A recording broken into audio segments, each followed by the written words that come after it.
We're learning more about the moments leading up to a terrible crash that left a mother and infant seriously injured. Good evening and thanks for joining us for the News at 5. I'm Greg Hurst. Hi, I'm Stephanie Skurlock. The North Memphis crash came after Memphis police were chasing people believed to be involved in a carjacking. Tonight, two teenagers, 15 and 17 years old, along with a 23-year-old, are looking at charges. Our WREG's Shay Arthur is live tonight after spending the day digging into this case. And Shay, what did you find out? Tonight, as of right now, we are working to find out the conditions of that infant and the mother. But Stephanie, Greg, we were able to track down that man who was initially carjacked, and he is heartbroken by their injuries. An enormous crime scene off Jackson Avenue in Cypress in North Memphis Friday afternoon. The flashing blue lights coming after police say a carjacked Toyota Camry collided with another car. The Camry trying to get away from the officers chasing it. After the collision, officers claim 3 people inside the Camry tried to run. A 15-year-old, 17-year-old, and 23-year-old Martino Davidson. Tonight, the trio faces charges. But their arrests come after investigators say they slammed into a car carrying a woman and an infant. People living in the neighborhood described the horrific scene to me, saying at one point the infant was lying in the street. An officer writing at the time of the crash, the child was extremely critical. Memphis police reports show the chase started after officers spotted the stolen car. Hours after a man reported it had been carjacked from this medical district gas station off Union. We tracked down the victim today. He lives out of state.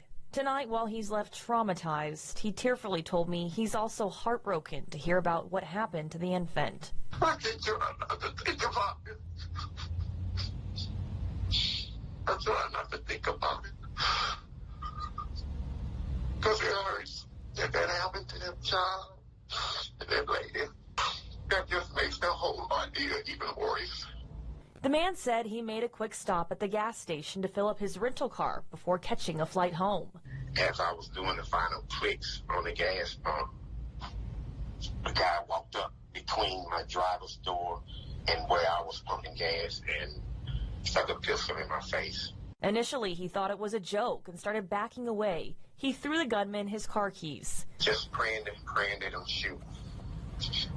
Because I wasn't following the directions of come here.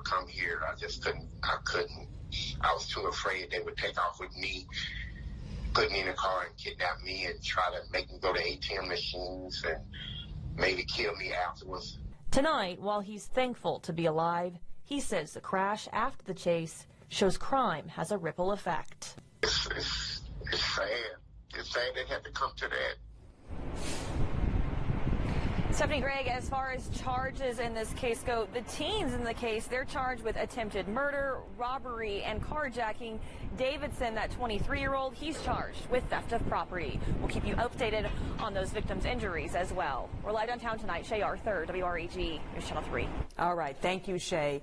Meanwhile, Memphis police has guidelines in place on when vehicle pursuits are prohibited. They include when the officer knows the suspect is only wanted for a misdemeanor or nonviolent felony, when the officer has failed to receive approval to continue the pursuit from a supervisor within 1 minute of starting that chase, if the officer failed to turn on their lights or sirens before the chase began, when the chase becomes a danger to people, and if the officer believes their vehicle could be defective or unsafe. We have their entire policy and procedures about this listed on our website, WREG.com.